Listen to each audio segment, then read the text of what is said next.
بسم اللہ الرحمن الرحیم، السلام علیکم۔ کیپٹل ٹاک میں خوش آمدید۔ وزیر اعظم شہباز شریف اور army chief general Asim Munir نے آج اسلام آباد میں علماء کے ایک کنونشن سے خطاب کیا۔ وزیر اعظم شہباز شریف نے بہت سی باتیں کی، لیکن انہوں نے آج آرمی چیف کی بہت تعریف کی، اور اس اجتماع میں جو آرمی چیف ہیں انہوں نے بھی کچھ اہم باتیں کی۔ انہوں نے کیا کہا؟ آرمی چیف نے جو باتیں کی ہیں وہ کہہ رہے ہیں کہ اللہ کے نزدیک جو سب سے بڑا جرم ہے وہ فساد فی الارض ہے۔ جو شریعت اور آئین کو نہیں مانتے ہم انہیں پاکستانی نہیں مانتے۔ دنیا کی کوئی طاقت پاکستان کو نقصان نہیں پہنچا سکتی کیونکہ یہ ملک قائم رہنے کے لیے ہے۔ جو یہ کہتے تھے کہ ہم نے دو قومی نظریے کو خلیج بنگال میں ڈبو دیا، وہ آج کہاں ہیں؟ یہ اندرا گاندھی نے کہا تھا 1971 کے فال آف ڈھاکہ کے بعد، اور آج اندرا گاندھی کہاں پہ ہے؟ وہ اپنی ہی فوج کے ایک سپاہی کے ہاتھوں قتل ہو گئی تھی۔ اور آرمی چیف نے بہت سی باتیں کی۔ انہوں نے کہا کہ کشمیر جو ہے وہ تقسیم ہند کا ایک نامکمل ایجنڈا ہے، اور آج کی تقریر میں آرمی چیف نے علامہ اقبال کے اشعار کا 2 مرتبہ حوالہ بھی دیا۔ تو 1971 کا جو واقعہ ہے اس کا آرمی چیف نے بھی ذکر کیا ہے، کچھ اسی طرح کا ذکر شہباز شریف صاحب کی تقریر میں بھی تھا، اور آپ دیکھتے ہیں کہ بہت سے دیگر جو ہمارے سیاستدان ہیں جن کا تعلق حکومت اور اپوزیشن سے ہے، وہ ابھی تک بنگلہ دیش کے جو معاملات ہیں اس کو پاکستان سے جوڑنے کی کوشش کر رہے ہیں۔ ایسا لگتا ہے کہ پاکستان کی سیاست بنگلہ دیش میں جا کے پھنس چکی ہے۔ تو آج ہم بہت سے معاملات پہ بات کریں گے، اور گفتگو کا آغاز کرتے ہیں وزیر دفاع خواجہ محمد آصف صاحب سے۔ خواجہ صاحب بہت بہت شکریہ۔ آپ کو یاد ہوگا کہ ابھی پچھلے دنوں آپ نے ایک ٹویٹ کی، اس پہ بڑی کنٹروورسی ہوئی ہے۔ ویسے تو آپ جو بھی بات کرتے ہیں اس پہ کنٹروورسی ہو جاتی ہے۔ آپ نے صرف اتنا کہا تھا کہ بنگلہ دیشی عوام نے فیصلہ دے دیا کہ غدار کون ہے اور غدار کون تھا، بیٹی کو پناہ کہاں ملی، مجیب الرحمان کے مجسموں کے ساتھ کیا ہو رہا ہے، تاریخ نے اپنی ورڈکٹ دے دی ہے، بانی پی ٹی آئی کو کوئی بتائے کہ مکافات عمل بڑی بے رحم ہوتی ہے۔ تو آپ عمران خان صاحب کو کیا سمجھانے کی کوشش کر رہے ہیں؟ میر صاحب، میں نے سمجھانے کی ان کو کوشش نہیں کی، کیونکہ وہ ان حدود سے کہیں دور جا چکے ہیں جہاں پہ ان کو کچھ سمجھا سکے۔ اچھا، ایک بات۔ دوسری بات، انہوں نے جو ٹویٹ کی تھی، اور جنرل کہہ رہا ہوں یایا کے متعلق، جنرل یایا کے متعلق بھی کو انہوں نے ریمارک دیا تھا، لیکن مجیب الرحمان کو جو ہے انہوں نے کو ہیرو کے ٹائپ قرار دیا تھا۔ آپ کی بھی بڑی نظر ہے، خصوصاً پاکستان بنگلہ دیش کا جو تعلقات ہے اس کے اوپر بڑی آپ کی نظر ہے، مجھ سے بہت بہتر آپ جانتے ہیں۔ لیکن میرے سے زیادہ آپ کی ہے، کیونکہ میں تو صرف 1-2 پرائم منسٹرز ملا ہوں بنگلہ دیش کے، آپ 4 کو مل چکے ہیں۔ میں 4 کو ملا ہوں۔ میں اپنا پھر جنرل کہہ رہا ہوں، تاج الدین، مشتاق خنکر، نظر الاسلام اور مجیب الرحمان، 4 کو میں ملا ہوں۔ اور یہ اتفاق جو ہے، جب میرے والد ڈیموکریٹک ایکشن کمیٹی جو موومنٹ چل رہی تھی ایوب خان کے خلاف، تو اس کے ویسٹ پاکستان کے پریزیڈنٹ تھے، تو جو جہاں پہ میٹنگیں ہوتی تھیں وہ پیپلز ہاؤس میں میرے والد کے کمرے میں ہوتی تھی۔ تو میں چائے شائے، میں اس وقت پڑھتا تھا لاء کالج میں، تو چائے شائے وغیرہ، بسکٹ وغیرہ، کوئی کھانا شانا وغیرہ میں ہی سرو کرتا تھا۔ اور بہرحال اس کے بعد جو کچھ ہوا وہ ہماری تاریخ کا ایک بڑا دکھ والا باب ہے، اندوہناک باب ہے، جو 69، 70 اور 71 میں جو کچھ ہوا، جس طرح ملک جو ہے وہ بنگلہ دیش بن گیا، ایک مشرقی پاکستان جہاں پہ ایکچولی پاکستان نے جنم لیا تھا۔ پاکستان کا جو نظریہ تھا، یا مسلمانوں کا برِ صغیر میں جو مسلم لیگ جو ہے ڈھاکہ میں بنی 1906 میں، اور بنگال میں ہی پہلی حکومت مسلم لیگ کی پہلی مسلم، جب پنجاب میں ٹاؤٹ بیٹھے ہوئے تھے۔ یہ بڑی خوبصورت بات کی آپ نے۔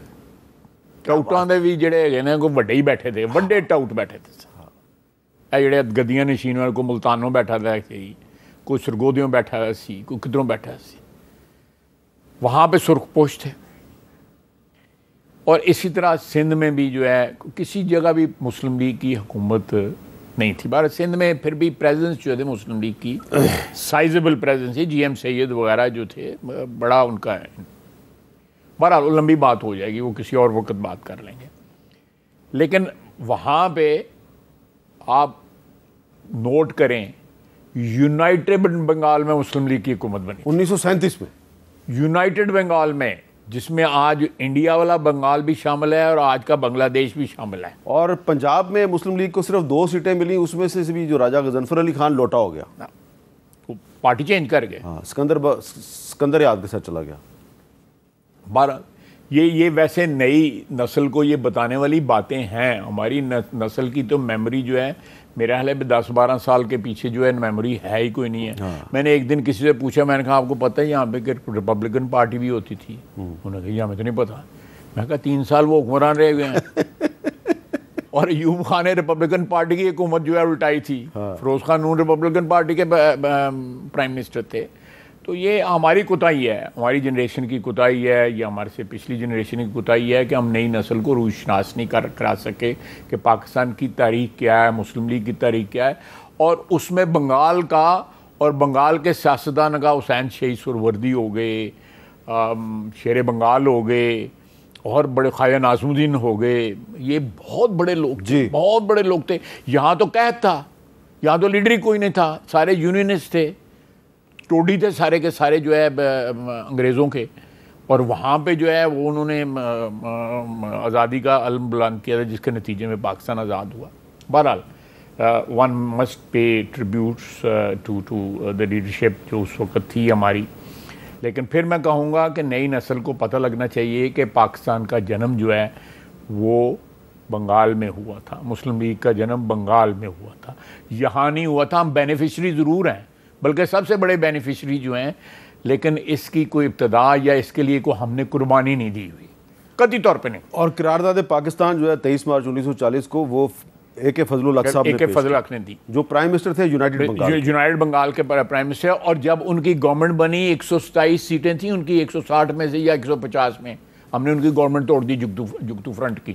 یاد ہے آپ کو؟ ہم نے کہا یہ غدار ہے. اس نے جا کے نام، اس نے بوگرا نے بیان دیا کہ اس نے کلکتے میں جا کے پریس کانفرنس کیا اور وہاں پہ اس نے کہا جی کہ بنگال مل کے تو علیحدہ ملک بننا چاہیے. اس نے انکار کیا، باقاعدہ قسمیں کو دیتا رہا کہ جی میں نے اس قسم کی کوئی نہیں. ایک کتاب ہے میر صاحب، آپ کی توسط سے میں بتاتا ہوں نئی نسل کو، کے عزیز کی، پاکستان پولیٹیکل پارٹیز کے اوپر. کے عزیز بہت بڑے ہسٹورین تھے پاکستان کی پولیٹیکل پارٹیز کی ہسٹری اس نے لگی ہے. یہ ہماری نئی نسل کو پڑھنی چاہیے وہ کتاب جو ہے. ان کی ایک اور کتاب ہے murder of history. Murder of history تو وہ جو ہے ہم نے جنرل ضیاء کے وقت جو سارا کچھ ہی چینج کرتا ہے. میرا مطلب ہے کہ جو چیزیں کبھی ہوئی نہیں ہیں اس کتاب میں لکھی ہوئی ہیں، اس تاریخ میں مرڈر آف ہسٹری میں لکھی ہوئی ہیں. کسی زمانے میں ان کی کتابیں جو ہے نصاب میں بھی تھی. پر کمنگ بیک ٹو جو آپ نے بات کی تھی کہ یہ جو موجودہ صورتحال جو انفولڈ ہو رہی ہے، میں سمجھتا ہوں کہ اس میں پاکستان کو جو ہے بنگلہ دیش کے جو بھی اندرونی حالات ہیں اس کا احترام کرنا چاہیے. بالکل ٹھیک، احترام کرنا چاہیے. اور بنگلہ دیش کی عوام جو ہے وہ ان کے فیصلے جو ہیں وہ ان کے یا کیا کہتے ہیں، آرگینک کہتے ہیں نا، یہ لفظ آج کل بڑا استعمال ہوتا ہے. وہ فیصلے ہونے چاہیے، ان کے اپنے فیصلے جو ہونے چاہیے، ان کی. اچھا، میں آپ کو یاد دلانا چاہتا ہوں کہ آپ کی جو پارٹی کے قائد ہیں نواز شریف صاحب، اور خود آپ کا موقف جو ہے شیخ مجیب کے بارے میں، اس میں بڑی یکسانیت مجھے نظر آتی رہی ہے ماضی میں. دیکھیں نواز شریف صاحب نے کیا کہا. شیخ مجیب الرحمان باغی نہیں تھا پاکستان کا، وہ پاکستان کا سخت حامی تھا وہ، لیکن ہم نے اس کو باغی بنایا، اس کو دھکیلا، اور تاکہ وہ بغاوت کرے. مجیب الرحمان کے ساتھ آپ نے پھر اس کے ساتھ کیا سلوک کیا، اور پھر ایک میجورٹی کو آپ نے رد کیا، اور پھر ایسٹ پاکستان کو علیحدہ ہونے پہ مجبور کیا، بنگلہ دیش بنا دیا. اور خواجہ آصف صاحب نے ہمارے اسی پروگرام میں یہیں پہ بیٹھ کے کیا کہا تھا، ذرا وہ بھی سن لیں. آپ سے اقتدار چھن گیا ہے تو آپ باتیں اس طرح کی کرتے ہیں جس طرح غدار باتیں کرتے ہیں. وہ شیخ مجیب کی بات کرتے ہیں جو آپ بھی کرتے تھے. بالکل کرتے تھے، لیکن میں تو عینی گواہ ہوں نا، 70-69 کی میں بات کر رہا ہوں. میں شیخ مجیب کو ملا ہوں. جب آپ ملے تھے شیخ مجیب کو، وہ غدار تھا؟ نہیں، وہ اگرتلہ کانفرنس کیس ہوئے، میں نہیں سمجھتا کہ وہ غدار تھا اس وقت. نواز شریف صاحب بھی وہی بات کر رہے ہیں، آپ بھی وہی بات کرتے رہے ہیں. تو آج ہم حسینہ واجد پہ تو تنقید کر رہے ہیں اور اس کا تو پتہ ہے سب کو کہ وہ انڈیا کے کنٹرول میں تھی، لیکن آپ کو لگتا ہے کہ جب آپ ملے تھے شیخ مجیب کو تو وہ اس وقت انڈیا کے کنٹرول میں تھا؟ نہیں، انڈیا کے کنٹرول میں نہیں تھے، میں صاف بات کروں گا. دیکھیں، شیخ مجیب الرحمان صاحب نے 6 پوائنٹ کے اوپر جو ہے مغربی پاکستان کی قیادت سے بڑی کھل کے بات کی. وہ کوئی بھی حیات نہیں ہے، سارے فوت ہو چکے ہوئے ہیں. انہوں نے کہا جی کہ میں اس وقت جو ہے بیک آف نہیں کر سکتا 6 پوائنٹس کے اوپر، لیکن میں 6 پوائنٹس کے اوپر نیگوشیٹ کرنے کے لیے فلیکسیبل ہوں، کیونکہ ہم لوگوں کو اس پچ پہ لے آئے ہوئے ہیں کہ اس وقت میں بیک آف کیا تو کوئی اور لیڈرشپ جو ہے زیوم کر لے گا، وہ جو خلا ہوگا اس میں. آپ مجھے مضبوط کریں، میرے پہ اعتبار کریں، اور میں الٹیمیٹلی جو ہے نا جیت گئے وہ الیکشن. یا تو آپ ان کو پھر نہ اجازت دیتے نا کہ جی آپ کی پارٹی بین ہے، آپ الیکشن میں حصہ نہیں لے. جیت کے الیکشن. سب سے بڑی جو زیادتی کی میں سمجھتا ہوں کہ وہ ایک قسم کی جو آخری کیل جو یہ تھی کہ آپ کی میجورٹی پارٹی جو الیکشن وہاں پہ جیتی، آپ نے ان کو اقتدار جو ہے منتقل نہ کیا. تاریخ ہے، لمبی ہے، اس میں جانے کی ضرورت نہیں ہے. منتقل نہ کیا. اگر آپ اقتدار منتقل کرتے تو میرا اپنا خیال ہے کہ مجیب الرحمان نے کوئی علیحدگی کا اعلان نہیں کرنا تھا. یہ میری اسیسمنٹ ہے. میں کیونکہ 69 سے لے کے 70 اور 71 کے علاقے میں قطر میں کراچی میں تھا، بینک کی ٹریننگ لے رہا تھا، تو میرے والد گئے ڈھاکہ گئے، 20-25 دن رہے. گرمیوں کے دن تھے، مئی جون کا دن تھے. تو میں واپس آئے تو میں نے ان سے پوچھا کہ میں نے کہا جی کیا حالات، کہتے ہیں نہیں پاکستان جو ہے نا وہ تو ٹکڑے ہو جائے گا. وہاں جو حالات ہو گئے ہوئے ہیں، یہ پاور ٹرانسفر ہو جانی چاہیے تھی، اور 1970 کے الیکشن کی جو ورڈکٹ ہے اس کا احترام ہونا چاہیے تھا. یہ میرے والد نے مجھے کہا اگر احترام ہو جاتا تو یہ جو حالات اس وقت وہاں پہ کریٹ ہوئے ہیں، لوٹ مار ہو رہی تھی. اور میں آپ کو ایک انٹرسٹنگ بات بتاؤں، میں بینک میں تھا اس وقت، اور ہمارے بینک میں سارے بینکوں میں ایک ایسٹ پاکستان کنٹرول ہوتا تھا، ایک ویسٹ پاکستان کنٹرول ہوتا تھا. ریمیٹنس جو تھی وہ سینٹرلائز تھی، ادھر سے ادھر ٹریفک جا رہی ہے ادھر سے. بے شمار ریمیٹنس جو ہے اس دوران جو ہے نا وہاں سے جو کیپٹل جو ہے نا ویسٹ پاکستان ٹرانسفر ہوا. اب نظر آ رہا تھا کہ جی وہاں سے کیپٹل ٹرانسفر ہو رہا ہے، لوگ کاروبار بند کر رہے ہیں، اپنی انویسٹمنٹس جو ہے ڈرا کر رہے ہیں. تو یہ نظر آنا شروع ہو گیا تھا. بہرحال وہ ایک تھی، لیکن اب جو ہے میں سمجھتا ہوں کہ اتنے سالوں کے بعد جو ہے اگر وہاں پہ کوئی ایک بڑی بنیادی قسم کی تبدیلی آئی ہے تو اس تبدیلی کا ہمیں رسپیکٹ کرنا چاہیے، اور وہاں پہ جو حالات ہیں ان کی بہتری کے لیے دعا گو رہنا چاہیے پاکستان کو. اور پاکستان کو ایک اپرچونٹی ملی ہے کہ جو ہماری سرماری تھی ہمارے تعلقات میں، ہم جس طرح باقی اسلامی ممالک کے ساتھ ہمارے اچھے تعلقات ہیں، ان تعلقات کو ہم بحال کریں، ان کو اس میں انویسٹ کریں، ڈپلومیٹکلی بھی اور ادروائز بھی. اس میں ایک اسٹریٹجک ایک بات ہے کہ بر صغیر میں توازن جو ہے نا وہ فیوریبل توازن جو اس وقت میری دانش میں جو ہے نا وہ ہوا ہے، اور اس کو جو ہے کیئرفلی جو ہے مینیج کرنا چاہیے، جس سے یہ نہ اندازہ ہو کہ پاکستان جو ہے خدا نخواستہ کوئی ایسی میڈلنگ کر رہا ہے. شیخ مجیب پہ آپ کا موقف وہی ہے جو پہلے تھا، آپ نے اس کو تبدیل نہیں کیا؟ نہیں، میں سمجھتا ہوں کہ اس کو جو بھی اس نے بعد میں کیا، اگر ہم حالات وہ پیدا نہ کرتے جو ہم نے 1970 میں حالات پیدا کیے تھے تو وہ نہیں ہونا تھا. شیخ مجیب جو ہوا بعد میں بنا. حسینہ واجد جو ہے اس کو ہمیں ایک ڈیفرنٹ نقطہ نظر سے نہیں جی، حسینہ واجد تو وہ تو میں سمجھتا ہوں کہ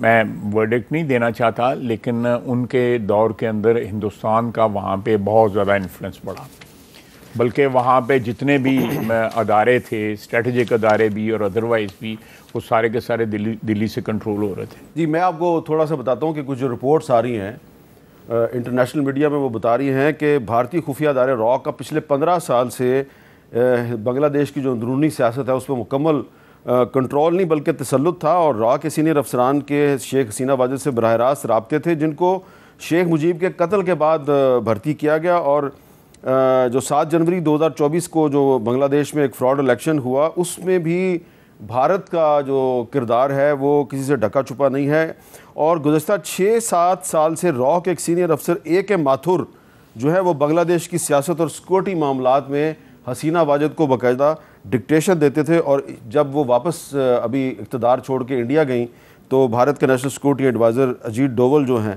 وہ ان کے ساتھ ان کی جا کے ملاقات ہوئی۔ اچھا اب ہم آ جاتے ہیں پاکستان کی سیاست پہ۔ میں اس میں ایک چیز ایک دو فکرے اس میں ایڈ کرنا چاہوں گا۔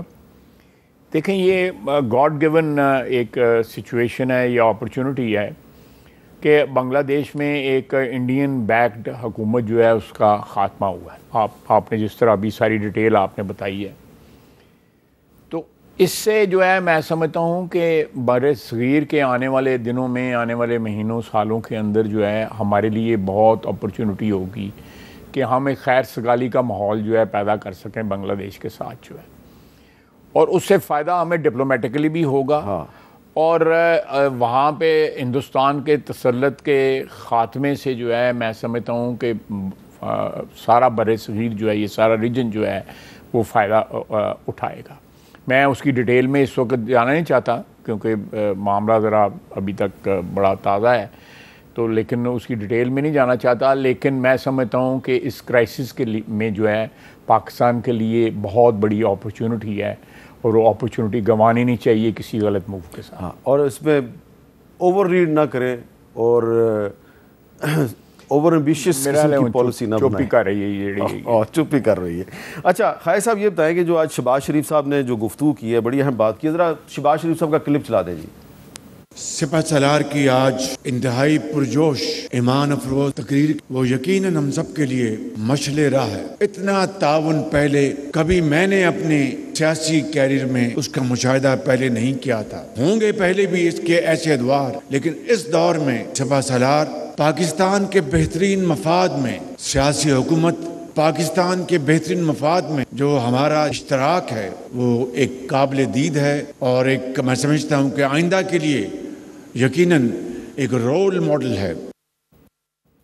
اچھا خالد صاحب یہ تقریر کی ہے شہباز شریف صاحب نے پاک چائنا فرینڈشپ سینٹر میں، یہ اسلام آباد، سمجھے، اور جب عمران خان صاحب وزیر اعظم تھے تو انہوں نے آپ کیپ ہونی چاہیے پاک چائنا سینٹر میں کی کنونشن سینٹر میں ایگزیکٹلی اسی طرح کی تعریف انہوں نے اس وقت کی آرمی چیف جنرل باجوہ کے بارے میں کی تھی، اور یہی کہا تھا کہ جتنا تعاون باجوہ صاحب نے کیا ہے اس حکومت کے ساتھ کسی نے نہیں کیا۔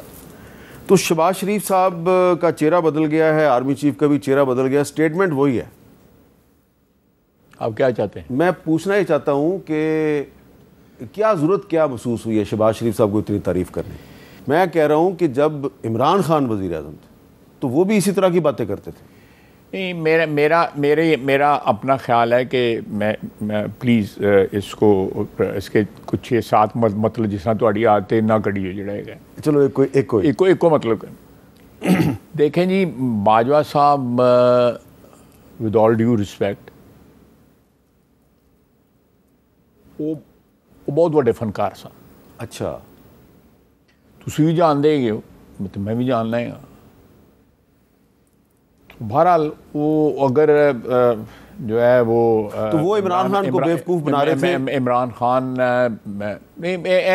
ہسٹری فیصلہ کر دی کیڑا کنو بیوقوف بنا رہا ہے۔ اچھا یہ لیکن انہوں نے جو 2018 اور اس سے پہلے 2013 میں جو اسٹیبلشمنٹ کی طرف سے عمران خان صاحب کو جو ہے سپورٹ ملتی رہی، اس کا وہ نقطہ عروج تھا۔ اچھا جو ان کے نے اسٹیٹمنٹ دی وہ نقطہ عروج تھا ان کا، اور میں سمجھتا ہوں کہ بعد میں ڈسپائٹ دیٹ کہ ان کو جو ایکسپیرینس ہوا اس کے بعد بھی وہ کوشش کرتے رہے کہ میں ان کو تا عمر جو ہے ایکسٹینشن دے دوں۔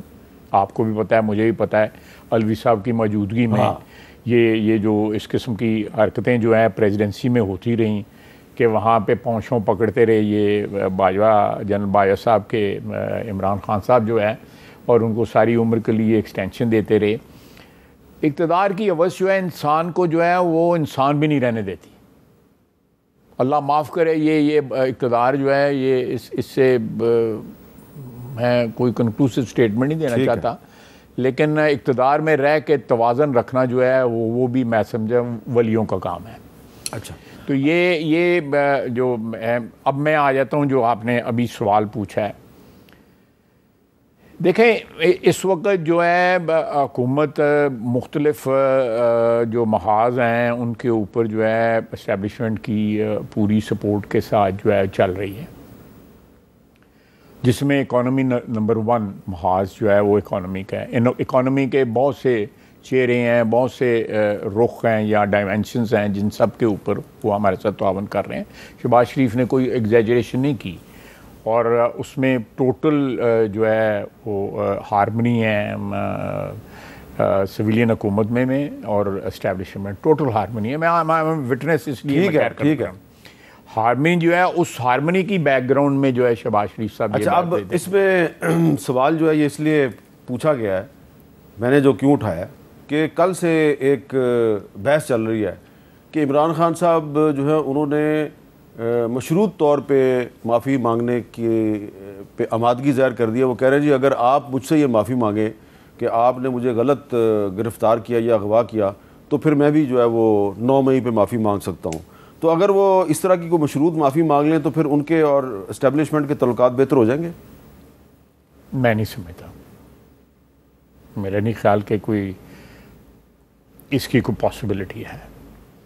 دیکھیں جو 9 مئی کا دن جو ہے نا وہ one must understand including Imran Khan, آپ بھی جانتے ہیں میں بھی جانتا ہوں، لیکن عمران خان کو بھی سمجھنا چاہیے کہ وہ پاکستان کے خلاف بغاوت تھی. پاکستان کی فوج کے خلاف جب ایک ایکشن لیتے ہیں آپ جو ہے کور کمانڈر گھر کے اوپر، آپ جی ایچ کیو کے اوپر، اور سارے بڑے بڑے چہرے جو آج انکار کر رہے ہیں کہ ہم وہاں پہ نہیں تھے، کہ جی وہ وہاں پہنچیں کور کمانڈر کے گھر پہنچیں، تو میں سمجھتا ہوں کہ یہ ایک اپ رائزنگ تھی. لیکن خائر صاحب برا نہ منائیے گا. نہیں میں تھوڑی گل کا کبھی برا نہیں منایا. برا پلیز نہ منائیے گا کہ 9 مئی کے واقعات کے حوالے سے کور کمانڈر ہاؤس لاہور پہ حملے کے الزام میں صنم جاوید گرفتار ہوئیں، عالیہ حمزہ گرفتار ہوئیں، وہ 1-1.5 سال جیل میں رہی ہیں، رہا ہو گئیں. کدھر گئیں آپ کی سارے دعوے؟ آپ کی جی ویڈیوز ہیں ہمارے پاس، یہ ہے وہ ہے، کچھ بھی ثابت نہیں کر سکے آپ. نہیں آپ دیکھیں، آپ کو اس میں صنم جاوید جو ہیں، میں ان کو ذاتی طور پہ تو نہیں جانتا لیکن ٹی وی پہ بھی میں ان کو دیکھا، وہ تو نظر آتی ہیں صاحب، تو وہ کہہ رہی ہیں کہ آؤ جی آؤ جاؤ.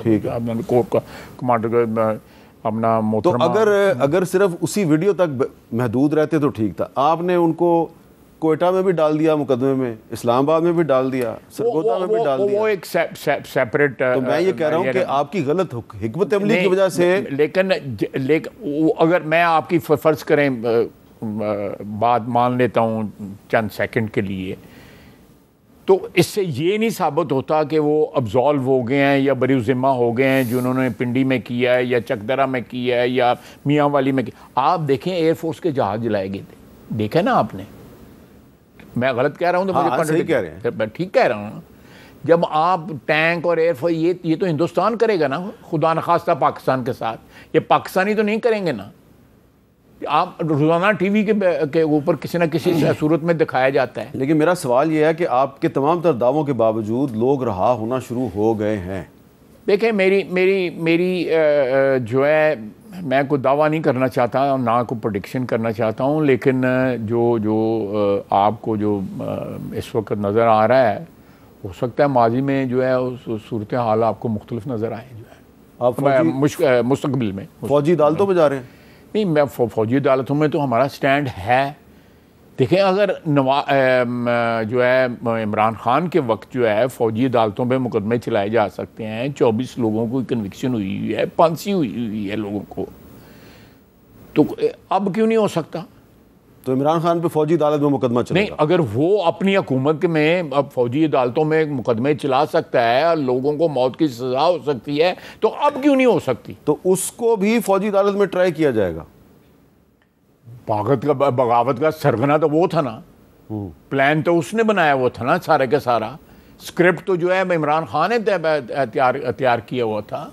اگر وہ بے گناہ ہیں، جس طرح آپ کہہ رہے ہیں کہ فلاں غلط مقدمے ڈالا گیا، کوئٹہ نہیں ڈالا چاہیے، چلیں مان لی آپ کی بات، لیکن جو لاہور کینٹ میں جو کچھ ہوا یا پنڈی کینٹ میں جو جی ایچ کیو کے سامنے وہ تقریر کر رہے تھے، وہ داڑھی والے صاحب کیا نام ہے ان کا میرا خیال ہے کوئی چاچا ماما جو ہے ہماری پارٹی میں ہوا کرتے تھے، شہریار افریدی صاحب. ہاں جی، شہریار افریدی صاحب. وہ تقریر کر رہے کہ بھائی فلانا بھائی آ جائے. وہ بھی رہا ہو چکے ہیں، رہا ہو جو اسمبلی میں ہے. ہاں اسمبلی میں ہے ان کے. وہ اور بھی بہت لوگ ہیں. میں بہت سے نام لے سکتا ہوں، لیکن میں اس لیے نہیں لے رہا کہ یہ 9 مئی کا آپ کا بیانیہ ہے، یہ تو پٹ نہیں گیا. نہیں میں نہیں سمجھتا پٹ گیا. آپ کو وقت بتائے گا نہیں پٹا. اف، تو پھر میں آپ سے اجازت لے لوں؟ لے لو. بہت بہت شکریہ. خواجہ آصف صاحب نے کہا کہ آپ کا وقت بتائے گا، اس لیے میں ایک بریک لیتا ہوں، اور بریک کے بعد ہم پاکستان تحریک انصاف کے سینئر رہنما اسد قیصر صاحب سے بات کریں گے. کیپٹل ٹاک میں دوبارہ خوش آمدید، اور اب ہم بات کریں گے تحریک انصاف کے سینئر رہنما سابق اسپیکر قومی اسمبلی جناب اسد قیصر صاحب نے، جنہوں نے پچھلے دنوں سوابی میں ایک بہت بڑے جلسے کا بھی اہتمام کیا. اسد قیصر صاحب بہت بہت شکریہ. سب سے پہلے یہ بتائیں کہ آج عمران خان صاحب نے یہ صحافیوں کو کہا ہے کہ حکومت کے پاس صرف 2 مہینے رہ گئے ہیں، یہ کس بنیاد پر وہ بات کر رہے ہیں؟ بالکل، اصل میں ایک تو آپ کو پتہ ہے کہ ہماری عددی برتری جو سپریم کورٹ کے ڈیسیجن ہوا ہے اس کے بعد تو پارلیمنٹ میں ہماری عددی برتری بڑھ گئی ہے. ابھی یہ انہوں نے جو یہ ایکٹ پاس کیا، جو قانون پاس کیا، اس کا بنیاد یہ ہے کہ یہ جو ہمارے اسپیشل سیٹیں ہمیں نہ ملے، اور یہ کوشش کر رہے. تو جو میرے انفارمیشن ہے کہ اگر یہ سے مینیج نہیں ہوتا تو مسلم لیگ آپس میں مشاورت کر رہی ہے کہ یا تو اسمبلی ڈیزالو کرے یا کوئی ایسا سچویشن کریٹ ہو کہ اس کی وجہ سے مطلب یہ حکومت سے بھاگنا چاہتے ہیں. یہ ان کو سمجھ آ گئی ہے کہ یہ معاملات ان سے سنبھلے نہیں جا رہے. لیکن آج تو وزیر دفاع صاحب کہہ رہے ہیں کہ عمران خان صاحب جو ہیں وہ 9 مئی کے واقعات کے ماسٹر مائنڈ ہے، اور ان کے خلاف فوجی عدالتوں میں بھی مقدمات جا سکتے ہیں. دیکھو، اس کی خواجہ آصف صاحب تو ان کی بڑے خواہشات ہو سکتے ہیں. آپ کو پتہ ہے کہ خود جو ہے نا وہ ایک جعلی مینڈیٹ پہ بیٹھا ہوا ہے، اور اصل میں ریحانہ ڈار تو اس سے جیت چکی ہے. وہ جس طرح باتیں کرتے ہیں اس کی پرسٹیشن میں کر رہے ہیں. سب سے پہلے بات یہ ہے کہ ہم ہمیشہ کہتے ہیں کہ ایک انڈیپینڈنٹ جوڈیشل انکوائری ہونی چاہیے، اور اس انکوائری کے مطابق جو فیکٹ فائنڈنگ ہے وہ جو رسپانسبل ہے. ہم تو یہ نہیں کہتے کہ آپ ہماری وہ کریں، جو رسپانسبل ہے ہمیں بالکل ہم تیار ہے، ہر قسم کی سزا کے لیے بھی تیار ہے، ان کی جو بھی ریپرکشنز ہوگی اس کے لیے تیار ہے. لیکن ادروائز جو ہمارا کلیم ہے کہ اس کے پیچھے جو ہے نا مسلم لیگ نون ہے، اس کے پیچھے جو ہے نا اس وقت کی چیف منسٹر ہے یا آئی جی ہے، ہمارا کلیم وہی ہے. اور ہم سمجھتے ہیں کہ سارا ڈرامہ. اچھا ایک بات اور بتائیں، بینیفیشری کون ہے؟ سب 9 مئی کا بینیفیشری کون ہے؟ یہی مسلم لیگ نون اس کی بینیفیشری ہے نا، اس کا فائدہ ہوا اس کو. یعنی اگر یہ ہمیں بلہ مل جاتا یا لیول پلینگ فیلڈ مل جاتا تو پھر تو تل میں جا رہی تھی، ہمارا تقریباً ساری کی ساری سیٹیں جیت جاتی. تو یہ ان کی بینیفیشری ہے، ان کی خواہش ہے کوئی اس طرح کی ہو جائے. لیکن ہزاروں خواہش ہے ایسی کہ ہر خواہش پہ دم نکلے، بہت نکلے لیکن پھر بھی کم نکلے. بہت نکلے میرے ارما، لیکن پھر بھی کم نکلے. لیکن یہی شعر جو ہے یہ آپ پر بھی تو اپلائی کیا جا سکتا ہے کہ آپ کا یہ خیال ہے کہ سپریم کورٹ کے فل بینچ کا فیصلہ آپ کے حق میں، آپ کو ریزرو سیٹیں مل جائیں گی، لیکن پارلیمنٹ سے جو قانون سازی ہوئی ہے وہ اس کے بعد لگتا ہے کہ ریزرو سیٹیں آپ کو نہیں ملیں گی. پھر کیا ہوگا؟ عبید میر صاحب، سب سے پہلے اس پہ جو ہمارا ہے ہم نے کیس بھی داخل کر دیا ہے، اور اس پہ ہمارا موقف یہ ہے کہ ایک دفعہ سپریم کورٹ کی جو فیصلہ ہوا ہے، ایک فل بینچ نے ڈیسیجن دے دیا ہے، اس کے بعد یہ قانون سازی جو ہے نا بدنیتی پہ ہے. اور اس قسم کی قانون سازی کا تاریخ میں کوئی جو ہے نا آپ کو مثال نہیں ملتی. نمبر 1. نمبر 2 یہ ہے کہ ہم یہ بھی سمجھتے ہیں کہ جتنی بھی اسمبلی میں لوگ بیٹھے ہیں، جو خاص کر حکومت پہ بیٹھے ہیں، وہ فارم 47 کی پیداوار ہے. ان کے پاس یہ اختیار، ان کے پاس یہ وہ نہیں ہے، کیونکہ وہ منتخبی نہیں ہے، لوگوں نے اس کو ووٹ ہی نہیں دیا. جب اس کے ساتھ وہ مینڈیٹ نہیں ہے تو اس کی کسی قسم کی قانون سازی یا کسی قسم کی قرارداد پاس کرنے کی کوئی قانونی حیثیت نہیں ہوگی. تو میں اپنی جوڈیشری، ہم بیسیکلی ہے پارلیمنٹ میں جو نمائندگی کرتے ہیں، جو عوام کی نمائندگی کرتی ہے، وہ ہم ہیں.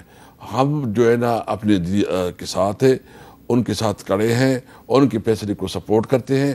اور یہ جوڈیشری پہ جو عملہ آور ہوئے ہیں، یہ چند لوگ ہیں، یہ پارلیمنٹ نہیں ہے. اچھا اب یہ بتائیں نا کہ اس کے لیے ضروری ہے کہ جو بھی آپ کہہ رہے ہیں، عمران خان صاحب کہہ رہے ہیں جی حکومت کے پاس 2 مہینے ہیں، آپ کو بھی یہ لگ رہا ہے، لیکن کچھ ایشوز ایسے ہیں جس پہ کیا آپ کی پارٹی میں ہمیں ایک رائے نظر نہیں آتی. مثلا آپ کا جو جلسہ تھا سوابی کا، لوگ تو اس میں بہت تھے، اس میں حماد اظہر صاحب جو ہیں ان کا اپیئر ہونا ایک بہت بڑا سرپرائز تھا. انہوں نے ایک بات کہی تھی، ذرا سنیں انہوں نے کیا کہا تھا. ستمبر کا مہینہ اگر بے گناہ عمران خان کو نہ چھوڑا گیا تو پنجاب والوں اڈیالہ لانگ مارچ کے لیے تیار ہو، تو پھر تیاری پکڑیں. ہم انشاءاللہ تعالیٰ پرامن احتجاج کریں گے، پورے پنجاب میں کریں گے. میں سربراہی کروں گا، گرفتاری دینی پڑی تو گرفتاری دوں گا، اور انشاءاللہ ستمبر میں لانگ مارچ کریں گے. اچھا لیکن جب ہم نے شہریار آفریدی صاحب سے پوچھا تو انہوں نے کیا جواب دیا، سنیں.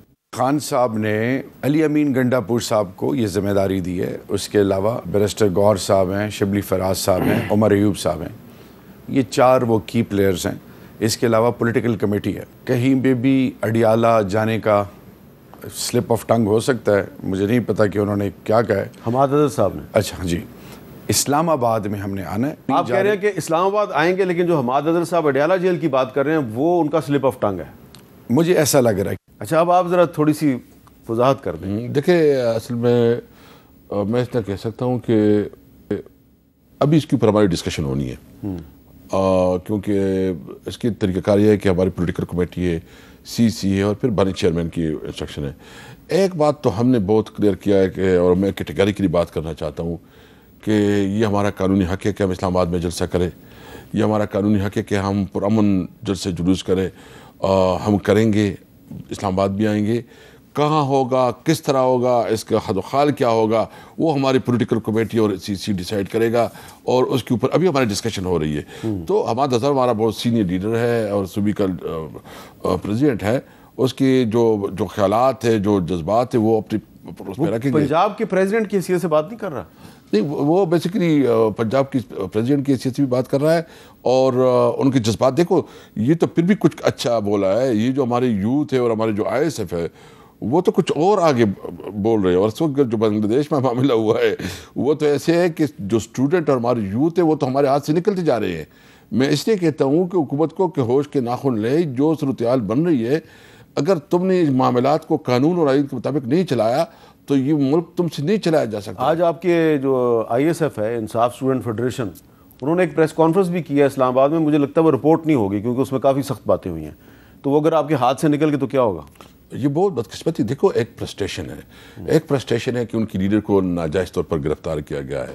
ایک فرسٹریشن ہے کہ جو ناجائز مقدمات بنائے جا رہے ہیں. ایک فرسٹریشن ہے کہ جتنے بھی آپ کی انلیگل، امورل، انکانسٹیٹیوشنل اقدامات ہو رہے ہیں، اور پھر جو ہے نا اس طرح مہنگائی ہے، ادھر جو ہے نا آپ نے بنیادی حقوق بھی ختم کیے. انسانی حقوق تو بیسک رہی نہیں ہیں، نہ جو ہمارے قانونی اور آئینی حقوق وہ بھی نہیں رہے. تو ایک نیچرل فینامنا ہے. یعنی بنگلہ دیش میں کیا ہوا؟ بنگلہ دیش میں اس کے خیال میں تو اس نے اپوزیشن اپنے ختم کی تھی. انہوں نے لوگوں کو جیل میں ڈالا، پھانسیاں دی، جو کچھ کر سکتے تھے. ایک نیا دیکھو لوگ نکل آئے، اسٹوڈنٹ نکل آئے. تو اس طرح سے تحریکیں نہیں ختم ہوتی. نہیں، لیکن آپ بنگلہ دیش اور پاکستان کا موازنہ کیوں کرتے ہیں؟ آپ کو اچھی طرح پتہ ہے کہ بنگلہ دیش میں جو اسٹوڈنٹس ہیں وہ اگر حسینہ واجد کی حکومت ختم کرنے میں کامیاب ہوئے ہیں تو 300 سے زیادہ اسٹوڈنٹس نے جانیں قربان کی ہیں، گولیوں کے سامنے کھڑے ہو گئے ہیں. یہاں پہ تو لوگ بڑی مشکل سے دفعہ 144 کے سامنے بھی کھڑے نہیں ہوتے. جی دیکھیں، ہم ایک پولیٹیکل پارٹی ہے، اور ایسے پولیٹیکل پارٹی کی طور پر ہماری رسپانسبلٹی ہے کہ ہم کوئی ایسے سچویشن نہ کریٹ کرے جو ہمارے بچوں کو یا ہمارے لوگوں کو جانے لے. ہم بالکل رسپانسبل طریقے سے کریں گے، پرامن جدوجہد کریں گے، اور ہماری رسپانسبلٹی ہے کہ جو بھی جدوجہد ہو وہ قانون اور آئین کے اندر ہو اور پرامن ہو. میں تو اس لیے کہتا ہوں کہ جو بنگلہ دیش والا ماڈل ہے وہ ماڈل جو ہے نا وہ بہت افسوسناک ہو، وہ خطرناک ہو سکتا ہے. ادھر اور بھی خطرناک، یعنی وہاں تو ایکسٹریمزم نہیں ہے. یہاں آپ دیکھ لینا بلوچستان میں اس وقت، آپ بلوچستان میں جو مارنگ وہ کیا ہے، وہ دیکھیں اس نے 11 دن سے دھرنا دیا ہوا مارنگ بلوچ نے، اور ایک شہر میں نہیں بہت سے شہروں میں دھرنا دیا ہوا ہے. لیکن اس کا کیا فائدہ ہوا؟ دیکھو فائدہ، دیکھو ایک فرسٹریشن بڑھ رہی ہے نا. بلوچستان میں یہ ہوگا، یہاں ہمارے پختون جو ہے نا، یہاں مختلف قبائلی اضلاع میں جو ہے لوگ دھرنے پہ بیٹھے ہوئے ہیں، اور ایک فرسٹریشن بڑھ رہی ہے.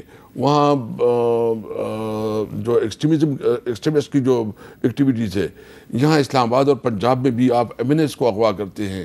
آپ جو ہے نا کسی کو، اور جو بجلی کی بلیں ہیں، جو بجلی کی بلیں گریں گی وہ تو جو ایک عام آدمی کو جھٹکا دے گا اس کا اثر. لیکن آپ دیکھیں نا جماعت اسلامی والے بیٹھے ہوئے ہیں فیض آباد چوک میں اتنے دن سے, تو کیا ہو گیا؟ آج وہ کہہ رہے ہیں ہم مارچ بھی کر رہے ہیں اسلام آباد کی طرف. آپ نے بھی ان کی حمایت کا اعلان کیا تھا, تحریک انصاف نے بھی ان کی حمایت کا اعلان کیا تھا, لیکن کیا ہوا؟ کچھ بھی نہیں ہوا. دیکھیں پولیٹیکل پارٹی کا کیا کام ہوتا ہے؟ ان کا کام ہوتا ہے اسٹرگل. وہ کوئی ہم تو کوئی ملیٹنٹ نہیں ہے کہ ہم بندوق توپ اٹھا کے جو ہے نا بمباری کریں گے. ہم کریں گے پرامن جدوجہد میں ٹائم لگتا ہے. ہم بات کریں گے اور ہم سمجھتے ہیں کہ اس وقت جو ملک چلایا جا رہا ہے یہ بالکل غیرانی طور پر چلایا جا رہا ہے. ملک میں کسی ادارے کا کوئی سے نہیں ہے, ہر ادارہ دوسرے ادارے کے اندر جو ہے نا مداخلت کر رہا ہے. لیکن آپ نے جو کہا تھا کہ ہم 15 دن کے اندر اندر ایک بہت بڑا الائنس بنانے والے ہیں, وہ کدھر گیا؟ وہ نزدیک ہے. آپ کو زیادہ دیر نہیں انشاءاللہ. میں میٹنگز ہو رہی ہے لیکن میں چونکہ بیک گراؤنڈ میں کام کر رہا ہوں اور میں خواہش تھی کہ چونکہ بڑی چیزیں ہوتی ہیں اس میں, آپ کو ہفتہ 10 دن میں اس کی انشاءاللہ پازیٹیو نظر آتا ہے. کل مجھے ایک حکومت کے وزیر صاحب کہہ رہے تھے, کان میں میرے سرگوشی کر رہے تھے کہ وہ جو آپ کو آپ کے دوست بتاتے ہیں نا کہ وہ مولانا فضل الرحمان اور پی ٹی آئی کا الائنس ہونے والا کچھ بھی نہیں ہوگا. نہیں دیکھیں, ہم مولانا صاحب کے ساتھ رابطے میں ہیں, ہماری انگیجمنٹ بھی ہے اور وہ بھی ہے اور بھی لوگ ہیں. یعنی جتنی پولیٹیکل بلوچستان میں جتنے پولیٹیکل پارٹیز ہیں, سندھ میں جو ہے, جو خیبر پختونخوا میں ہیں, بہت پولیٹیکل پارٹیز ہیں. ہم سب کو اکٹھا کرنا چاہتے ہیں کہ یہ ملک اس طرح نہیں چلایا جا سکتا. ملک نے چلنا ہے تو آئین کی بالادستی کی بنیاد پہ چلے گا, قانون کی حکمرانی کے مطابق چلے گا. یہ جو اس وقت سچویشن چل رہا ہے جی, مجھے بتائے اس ملک میں کون انویسٹمنٹ کرے گا؟ جب آپ کو پتہ ہوگا کہ کسی وقت اگر کسی کا دل خراب ہوا آپ کے بارے میں تو وہ آپ کو بغیر کسی وجہ سے اٹھا سکتے ہیں. یعنی جب ملک میں قانون کی حکمرانی نہیں ہوتی وہ ملک نہیں چل سکتا. اس میں نہ اکانومی ہو سکتی ہے, نہ اس میں اسٹیبلٹی آ سکتا ہے, نہ اس میں امن و امان آ سکتا ہے. اچھا, آج بلوچستان بار کونسل نے مارنگ بلوچ کا جو دھرنا ہے اس کی حمایت کی ہے. آپ کی پارٹی نے تو اس پہ خاموشی اختیار کی ہوئی. ہم بھی اس کی دھرنے کی حمایت کرتے ہیں. ان کی جو مطالبہ ہے کہ جو مسنگ پرسن ہے اس کو پروڈیوس کروایا جائے, یہ تو اس کی قانونی اور آئینی حق ہے. اور جو مسنگ پرسن ہے, مسنگ پرسن کسی بھی صورت میں نہیں ہونا چاہیے. اگر کسی کے خلاف کوئی کیس ہے یا اس نے کوئی جرم کیا ہے تو عدالت ہے, کس لیے عدالت سے پہلے کیا ہو. ہم اس کے اس مطالبے کی حمایت بھی کرتے ہیں اور سپورٹ کرتے ہیں. جی, یہاں پہ ایک بریک لیتے ہیں اور بریک کے بعد اسد قیصر صاحب کے ساتھ کچھ مزید گفتگو.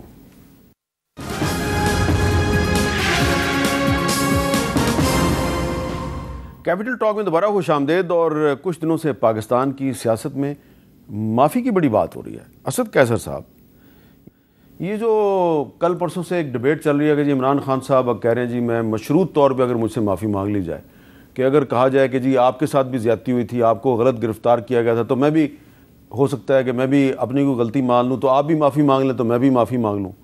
تو یہ معافی نامے کی بات کیوں شروع ہو گئی ہے؟ دیکھیے جو بات ہے, کیونکہ میں زیادہ انفارم نہیں ہوں, میڈیا کی ذرائع خبریں آتی ہیں اور اکثر جو ہے نا اس کی تصدیق بھی ایک مطلب کے اوپر ایک سوالیہ نشان ہے.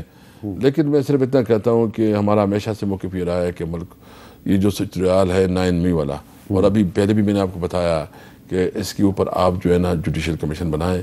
اگر ہم رسپانسبل ہے تو ہم قوم سے معافی بھی مانگیں گے اور جو ہمارے خلاف جو ہو سکتے ہیں وہ ہم سب کچھ کریں گے. لیکن اس کی تو آپ ایک نیوٹرل, ایک ایسا جوڈیشل میکینزم ہو کہ اس کے اوپر جو انکوائری ہو اس کے اوپر سب کو تو یقین ہو نا.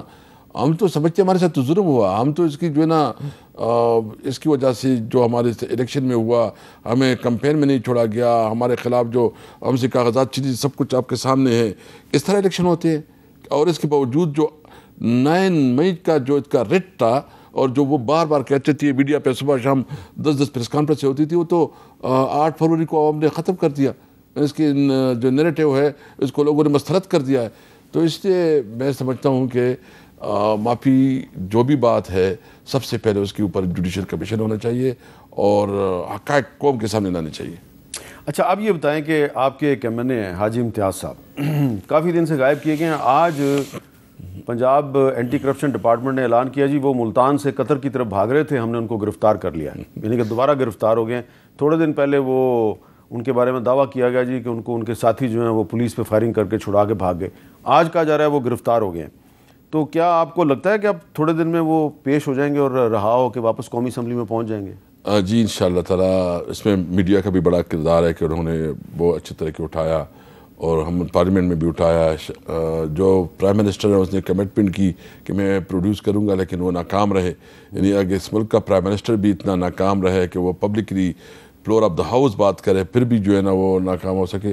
اصل میں جو بدقسمتی ہے کہ اس پارلیمنٹ کی کیا سہ ہوگی کہ اس کے ایم پی ایز اور ان کے ایم این ایز وہ اغوا ہوں اور اس کو زبردستی وفاداری بدلنے کے لیے جو ہے نا دباؤ میں لایا جائے یا اس کو آفر دی. یعنی اس کو جو مجھے ان کی فیملی کی طرف سے پتہ چلا ہے کہ ان کو آفر تھی کہ آپ جو ہے نا انٹیریئر منسٹر بنے، اسٹیٹ منسٹر بنے یا پیپل پارٹی میں شامل ہو جائے. تو کیا یہ جمہوریت ہے؟ کیا یہ ملک میں کوئی قانون کوئی آئین ہے؟ کیا اس ملک میں کوئی انسانی حقوق باقی رہے ہیں؟ اور میں تو سمجھتا ہوں کہ وہ جو انٹرنیشنل انسانی حقوق کی تنظیم ہے وہ کدھر ہے؟ یعنی اس وقت تو عملاً یہاں مارشل رہا ہے، عملاً جو یہاں قانون نامی کوئی چیز نہیں ہے. اور یہ جو بیٹھے ہیں یہ شہباز شریف اور یہ کٹ پتلیاں ہیں، ان کی تو کوئی حیثیت نہیں ہے. مجھے بہت افسوس ہے اپنے بھائی ایاز صادق سے، میرے بڑا رسپیکٹ کا تعلق ہے ان کے ساتھ، لیکن جس طرح وہ اس اسمبلی کو چلا رہے ہیں مجھے بہت افسوس ہو رہا ہے کہ آپ کی پارلیمنٹ کی اتنی توہین ہو رہی. یعنی آپ کی لوگ اغوا ہو رہے ہیں اور آپ کو جو ہے نا وہ ایک لیٹر بھیج رہے ہیں. ہم نے پروڈکشن آرڈر کے لیے ریکویسٹ بھیجی تو ان کو ایک لیٹر بھیج دیا کہ جی وہ تو ہمارے پاس نہیں ہے. بھائی جان پروڈیوس کرواؤ. یہ تو آج دعویٰ کیا گیا کہ حاجی امتیاز صاحب ملتان سے قطر فرار ہو رہے تھے، ایئرپورٹ پر ان کو گرفتار کر لیا گیا کیونکہ ان کا نام نو فلائی لسٹ میں تھا. تو آپ یہ مطالبہ کریں گے اسپیکر سے کہ اس کی کوئی انکوائری کروائی جائے؟ بالکل، میں وہ ہمت کرے، اسپیکر صاحب ہمت کرے، انکوائری کرے، کیونکہ ان کی پاسپورٹ تو ابھی کسی مجھے پتہ ہے کہ کہیں ویزی شیزی کے لیے انہوں نے اپنا پاسپورٹ دیا ہوا ہے. یہ مطلب جھوٹ پہ جھوٹ ہے، یہ غلط ہے. اسپیکر صاحب کی رسپانسبلٹی ہے کہ وہ اس کی انکوائری کروائے تاکہ جو رسپانسبل ہے کچھ تو اپنے حق ادا کرے. مجھے امید ہے کچھ حرکت کرے گا تو اسمبلی کی عزت بحال ہوگی. بہت بہت شکریہ. اسد قیصر صاحب جو ہیں انہوں نے آخر میں سیکرٹ تھا جو حاجی امتیاز صاحب کے بارے میں اس کو تشت ازبام کر دیا ہے. انہوں نے بتایا جی کہ جو حاجی امتیاز صاحب کے بارے میں کہا جا رہا ہے کہ وہ فرار ہو رہے تھے تو ان کے پاس تو آج پاسپورٹ تھا ہی نہیں، پاسپورٹ تو کہیں اور ہے. اور یہ بات جو ہے اس کی میں نے بھی تصدیق کی ہے اور مجھے بھی اس کا پتہ ہے. میں نے صرف یہ آخر میں گزارش کرنی ہے کہ آج آرمی چیف عاصم منیر صاحب نے جو علماء کنونشن سے خطاب کیا اس میں انہوں نے بڑی اچھی بات کی کہ جو شریعت کو اور آئین کو نہیں مانتا ہم اسے پاکستانی تسلیم نہیں کرتے. تو یہ جس قسم کے دعوے جو ہے وہ اینٹی کرپشن پنجاب نے کیے حاجی امتیاز کے بارے میں، کیا ان کی شریعت میں کوئی گنجائش ہے؟ یہ جو آج دعویٰ کیا گیا کہ حاجی امتیاز صاحب جو ہیں وہ ملتان ایئرپورٹ سے فرار ہو رہے تھے جبکہ پاسپورٹ تو ان کے پاس ہے ہی نہیں ہے، تو کیا یہ شریعت کے مطابق یہ دعویٰ جو ہے یہ درست ہے؟ اینٹی کرپشن ڈپارٹمنٹ اگر جھوٹ بولے گا تو پاکستان میں ریاست پر کون اعتبار کرے گا؟ بس اس معاملے کی تھوڑی اگر انکوائری کروا لیں تو بڑی مہربانی ہوگی، نہیں کرواتے تو نہ کروائیں. اجازت دیجیے، اللہ حافظ.